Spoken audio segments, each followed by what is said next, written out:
Mega digital news, న్యాయం కోసం ప్రతి అక్షరం, న్యాయం కోసం ప్రతి అడుగు. నకిలీ విత్తనాల పట్ల రైతుల ఆందోళన, వ్యవసాయ అధికారి నిద్రమత్తు. మెగా డిజిటల్ న్యూస్ తెలంగాణ రాష్ట్రం చిలక సైతయ్య. సూర్యాపేట జిల్లా కేంద్రంలో నకిలీ విత్తనాలు విక్రయించారని రైతులు ఆరోపణ. ఎటువంటి శాంపిల్స్ సేకరించకుండానే శాంపిల్స్ తీసుకున్నామని, రాజేంద్రనగర్ కు పంపటం జరిగిందని మీడియా సమక్షంలో నిర్ధారించిన మండల వ్యవసాయ అధికారి.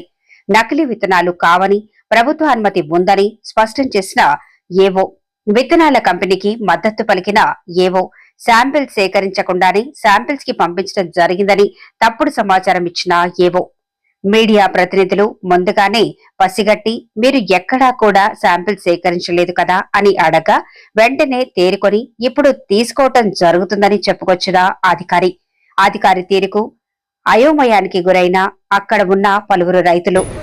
వాళ్ళతో మాట్లాడి ఎక్కడ ఎవరికైనా ప్రాబ్లం ఉందంటే ఆ లాట్లో అందరినీ వాళ్ళతో మాట్లాడి మొలక శాతం ఎంత వచ్చిందో అనేది మొత్తం గమనించి పూర్తి నివేదిక మీకు సమర్పించడం జరుగుతుంది. ఎన్ని పడుతుంది సార్ ఇప్పుడు రావడానికి? సమయం పడుతుంది సార్. టెస్ట్ చేసి కానీ మళ్ళీ మొలక శాతం అనేది తక్కువనే అని చెప్తున్నారు కాబట్టి అది రైతు మంత్స్ వరకు ఉంటుంది కదా, 6 months కరెక్టే. కానీ రైతుకు అనేది కొద్దిగా ప్రాబ్లం, ఒక రైతుగా ఇద్దరు రైతుగా ఎంతమందికి వచ్చిందో మొత్తం డీటెయిల్స్ రిపోర్ట్ తీసుకొని ఈ నివేదిక అనేది పై అధికారులకు నివేదిక సమర్పించడం జరుగుతుంది. మేము రిపోర్ట్ తీసుకున్న తర్వాత యాక్షన్ తీసుకోవడం జరుగుతుంది. విత్తనాలు తీసుకునే టైంలో రైతులు జాగ్రత్తగా ఏం వహించాలంటే రైతు దగ్గర బిల్లు, లాట్ నెంబర్ అనేది, బస్తా అనేది ఉంచుకోవాలి.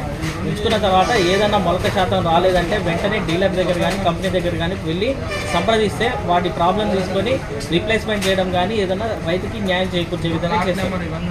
అన్ని బస్తా మీద లాట్ నెంబర్లు అన్నీ ఉన్నాయి. బస్తా మీద ప్రాబ్లం అనేది మనం రైతు దగ్గర నేను ఇప్పుడు వాళ్ళ ద్వారా టెస్టింగ్కి, విత్తనాల టెస్టింగ్కి పంపించడం జరుగుతుంది.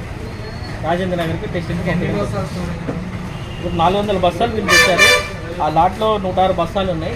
106 బస్తాల్లో కొంతమంది రైతులకు విత్తనాలు ఇచ్చారు. ఆ విత్తనాలు చూసి దాంట్లో ఎంత స్టాక్ ఉందో చూసి దాన్ని బట్టి మేము విత్తనాలని శాంపుల్కి హైదరాబాద్ రాజేంద్ర నగర్కి పంపించడం జరుగుతుంది.